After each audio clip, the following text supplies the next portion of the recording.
फैबाय थानाय 15 सेप्तेम्बराव बड'लेण्ड बुब्लिनि जे जोनोम सान बा बाथि गायसनथाइ सान दङ।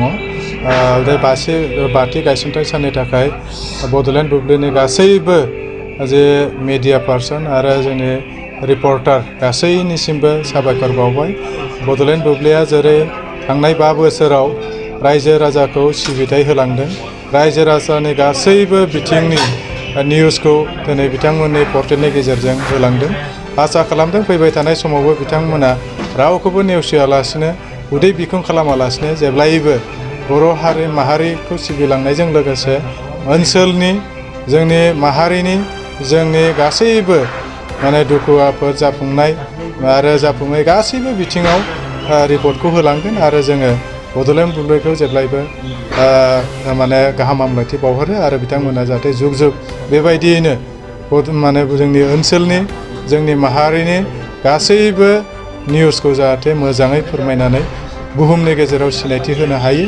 जोंनि मोजां जानो हानाय, जोंनि गाज्रि जानो हानाय, जोंनि ओनसोलाव गासिबो बिथिङाव जिखिनि निउस ओंखारनांगौ बे निउस ओंखारनाया जाहाथे जेब्लायबो बुहुमाव गोसारगोन बेखिनिखौ मिजिंथिबाय आरो बड'लेण्ड बुब्लिनि गोलाव जिउनि हास्थायनानै बाक्सा जिल्ला दुलाराय बर' फरायसा आफादनिफ्राय गाहाम हामलायनायखौ बावहरो। गाव गावनि देहाखौ गोग्गो आरो गोख्रों खालामनो गोसो गुदुं लाइमोन एबा सुबुंफोरनि थाखाय मोजां खौरां। क'क्राझार सोहोरनि खोदोमथलायाव लानानै फैदों फिट सिटी मुंनि मोनसे जिम सेन्टार। सोरांस्रि नार्जारिनि गोदानै बेखेवजानाय फिट सिटी मुंनि जिम सेन्टाराव फैनानै नोंथाङा नोंथांनि देहाखौ गोग्गो आरो गोख्रों खालामना लादो। अब्ला मानोथो गोबाव खालामखो? नोंथाङा थाबैनो फिट सिटीआव एडमिसन लाहैदो।